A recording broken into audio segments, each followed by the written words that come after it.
And when they hung me in effigy, that was a little, for me, harsh. It's 1988 and the new Batman has just been announced. There's no internet because it's 1988, so I'm hearing this news on the corner of 12th Street and Broadway at Manhattan's comic book mecca of the time, Forbidden Planet. But the thing is, people are pissed. Michael Keaton? Mr. Mom? Where's Bobby keep the extra diapers? How could this guy be Batman? I think that he's kind of a wimp. It don't seem that it's right, you know? I would have liked to seen a sexier person. But it wasn't just the fans. The Wall Street Journal ran a front page story in November of that year, questioning the casting of Keaton as Batman. That in turn spurred on even more media speculation about the choices being made on this multi-million-dollar movie. It was kind of a shock to some people. And then there were the petitions and the letter writing campaigns where fans are said to have pleaded with Warner Brothers to get rid of Keaton and change the course of the film. Some reports say there were 50,000 letters written. So let's take a look back at the inauspicious debut of Michael Keaton's Batman and how his Dark Knight would go on to soar all the same, paving the way for the big screen dominance of the character ever since.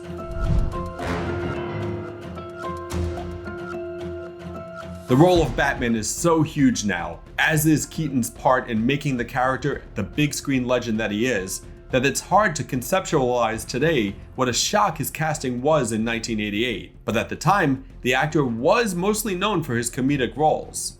After, Beetlejuice, I wanted to see what was next. Batman came out and it just completely blew my mind. Of course, the echoes of Tim Burton's Batman still influence the superhero movie genre to this day, even as Keaton himself returns for the role for The Flash some 31 years after being away. But it's easy to forget now that when he first donned the cowl and eyeliner, there were a ton of fans who couldn't handle the notion of Mr. Mom, Beetlejuice, the clean and sober guy, and so on, playing Batman. And for better or worse, it would be a trend that would continue with pretty much every Batman since. Robert Pattinson might be the next Batman.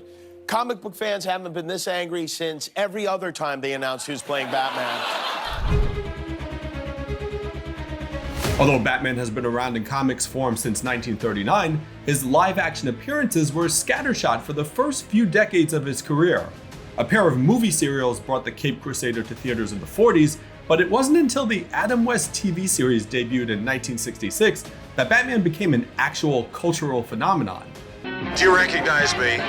Batman was a transmedia hit, as the show also spawned a theatrical movie, a ton of merchandise tie-ins, and a new direction for the comics themselves that was more in line with the campy nature of the series. But that success was also short-lived, and by 1968, Batmania, and the show itself, was over. Batman and Robin to die? Still, the concept of Batman as a straight-laced do-gooder living in a world of colorful, zany, and mostly harmless supervillains would persist in the public's imagination, even while the comic books themselves soon pushed back against the bam, pow, biff, pop art sensibilities of the show in favor of a darker rendition of the Dark Knight detective. By 1979, producers Michael Uslan and Benjamin Melniker had optioned the movie rights to make a new version of Batman. But much to their surprise, they couldn't drum up interest with the studios. Nobody wanted their Batman movie. Some studio execs could only picture the fun and frivolous Batman from TV. Others thought that the character was all washed up. At least one exec told Uslan that since the movie version of Annie had bombed, what chance did Batman have? But the producers wanted to bring a darker Bruce Wayne to a new generation of viewers, and while it would wind up taking 10 years before their film finally made it to the big screen, that's exactly what they would do. I never had to say I'm Batman. I showed up, people knew I was Batman. One of the biggest challenges the folks making the new Batman had to face was the legacy of Adam West's iconic spin on the character. The fatherly, big brotherly neighborhood youth counselor who'll shoot hoops with you while also teaching you a gentle life lesson take that West brought to the Caped Crusader was almost indelible even 20 years after his show went off the air. Adam West! Hey kids, Batman! And it wasn't just West's portrayal that would be upended by this new Batman. By the time Wonderkin director Tim Burton had joined the project, the shadowy, gothic nature of the film was assured.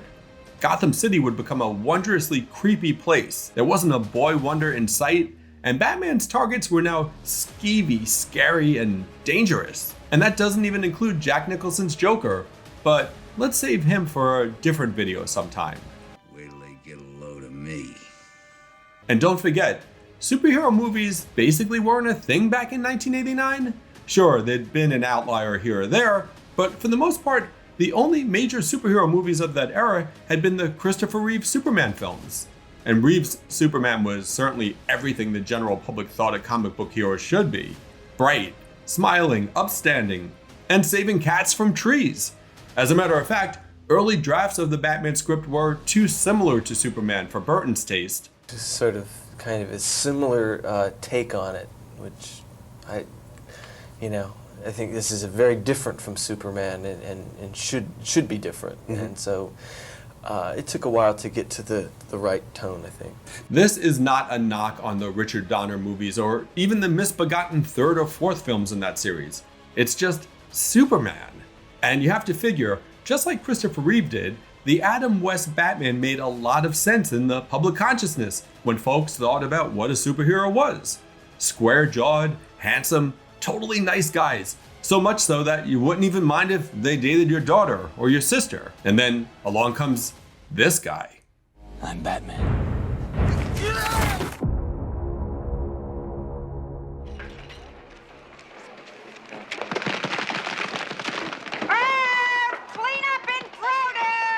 I'm sorry. I'm sorry. I Kenny, did I tell you not to touch the grapefruit? You can't really blame fans for not being able to get their heads around Keaton being cast as Batman. He got his start on local Pittsburgh TV productions, like Mr. Rogers' Neighborhood, before branching out to Los Angeles in the late 70s, where he did stand-up comedy. That led to his first big movie job, in Ron Howard's 1982 film Night Shift, where Keaton co-starred with Henry Winkler as a couple of guys who turned the morgue where they work into a brothel. That's right, Batman's big break was thanks to Richie Cunningham and the Fonz. Hi, I'm your new partner. Next up was Mr. Mom, where Keaton took center stage as a dad who loses his job and becomes a homemaker while his wife, played by Terry Garr, has to go out to become the breadwinner. Look, it was 1983, okay? The point is, the film was a hit, but it also left a lasting impression in the minds of audiences. 5 years later, when Keaton's casting was announced for Batman, there were surely many fans who couldn't shake the image of Mr. Mom battling a vacuum cleaner. More comedies would follow, like the gangster farce Johnny Dangerously and the culture clash laugher Gung Ho. But the actor was also trying to cultivate a serious acting side as well during this time, most notably in 1988's Clean and Sober, where he played a real estate salesman who's struggling with addiction. But it was the horror comedy Beetlejuice, which also hit in 1988, that would definitively change the direction of Keaton's career. While the wackadoodle title ghost that the actor plays in the film is decidedly funny, it was here that Keaton would first team up with the young director Tim Burton. So when it came time for Burton to cast the lead of his next film, he knew that the actor could bring something to the role of Bruce Wayne that his reimagining really required. An unhinged quality that put the bat in the man. It's like with Michael, you look at him and he's just got those eyes and he looks crazy, but he also doesn't look like a superhero. It's like he looks like a guy who would need to dress up like a bat for effect. Burton clearly wasn't worried about Keaton's history of comedic roles. In fact, it was that weirdness that got Keaton the job. Come on, let's get nuts. And that brings us back to me standing in Forbidden Planet, hearing about this casting news. Now look, this was a long time ago, but the way I remember it is I was actually okay with Keaton becoming the new Batman. As a kid who had been watching the Adam West show for as long as I could remember, I was just excited to be getting a new and what at that time felt like a more comics accurate version of the character on the big screen. But I'm sure there were a lot of other fans standing in Forbidden Planet right next to me, looking at the image of Keaton, who did not agree. What was the equivalent of rage tweeting in 1988? This was so newsworthy that the front page of the Wall Street Journal, of all places, had an article about what was wrong with us for choosing Michael Keaton to be Batman. You can't buy that kind of publicity. Fans starting letter writing campaigns is a tried and true and almost always unsuccessful response to when a studio or other corporate entity does something that fans don't like about their favorite thing. Nowadays, these sorts of movements have morphed into social media campaigns or online petitions, but the intent is always the same. It goes back at least as far as the original Star Trek, which may or may not have been saved from cancellation after its second season, depending on who you ask. He's balding, he's short, he's not broad, he's just not there, he's not Batman. You can see why fans might have been confused by Keaton's casting, especially back in those dark pre-internet days, where typically the first people would hear of a new movie would be when they saw a trailer or a poster for it. The constant reporting on movies and TV today during the pre-production, production, and post-production phases, particularly projects of the nerdy variety, and then the non-stop drib-drab of information released by studios for those titles just didn't exist back then.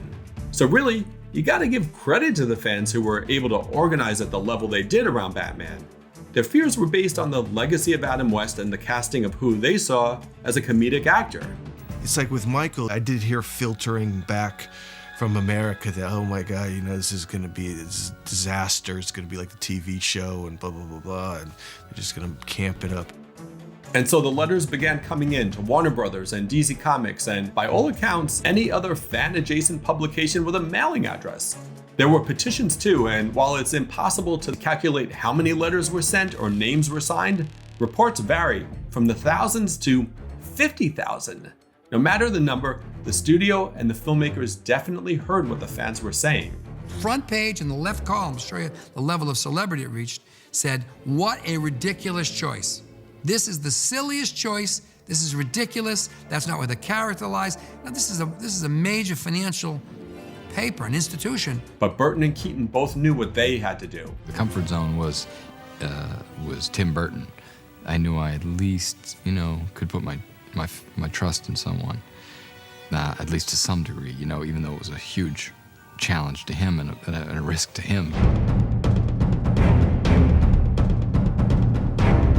The producers knew what they had to do too, and that was to show the fans that they were wrong. A trailer was released that Christmas, which was the first step to quelling the worries of fanboys worldwide. Looking at it now, the trailer is a rough grouping of shots and doesn't even feature any music, but it's got Keaton's decidedly non-campy Batman doing some cool Batman shit. Oh, I can't wait. I love Michael Keaton. I'm the Batman. I think it's gonna be rad. Really? What's rad? Radical. Never underestimate a good trailer's power over fans. It was meant to kind of stop the negative rumor mill, I think. It was a way to kind of stop the campy camp talk. The Dark Knight's fortunes were changing, and so were Keaton and Burton's. A memorable marketing campaign followed, leaning heavily on the simple but elegant use of the Bat logo to push the filmmaker's message. Batman was returning, but this was not the Caped Crusader you remember. Other studios would learn from the success of this campaign in the years that followed, as simplistic iconography would become a norm in movie marketing. Indeed, as the film finally made its debut on June 23rd in the US, a new wave of Batmania would overtake audiences, no doubt ignited in part by the mystery and excitement that the posters and trailers promised. Batman opened a huge box office, breaking all kinds of records, and a rapturous response from fans as well. Keaton's Batman turned out to be the hero we deserved and the one we needed. And yes, I just used a Christopher Nolan Dark Knight reference to describe the Michael Keaton Batman. I couldn't help it. Keaton and Burton would team again for the strange and wonderful Batman Returns before dipping out of the franchise altogether. But what they built in 1989 would prove to be one of the most sustainable brands on the big screen. Yes, Val Kilmer and George Clooney followed Keaton in the 90s, but then Batman would return again with the Nolan and Christian Bale trilogy, followed by the Zack Snyder Ben Affleck iteration, and now we have the Robert Pattinson Matt Reeves version, as well as another incarnation in the works for the DCU's The Brave and the Bold film. And that's not even including the various animated versions of the character that have flourished in the wake of the 1989 film.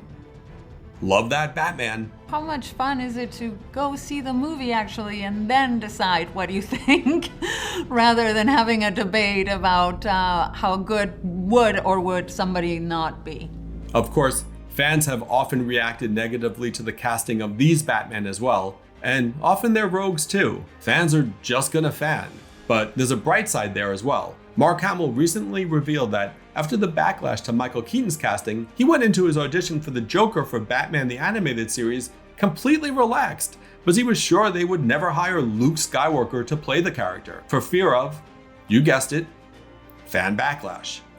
Good thing he was wrong. But back in '89, Keaton made Bruce Wayne and the Caped Crusader into something we hadn't ever seen before. A relatable human being who happened to dress up like a bat.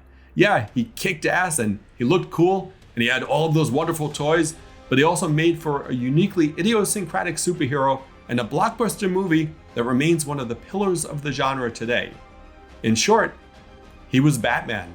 It was great fun, but no real vindication. I mean, it wasn't all that severe, just people saying, except for the hundreds of thousands of people who were protesting in the streets, I guess. For even more on the Caped Crusader, be sure to like and subscribe to IGN.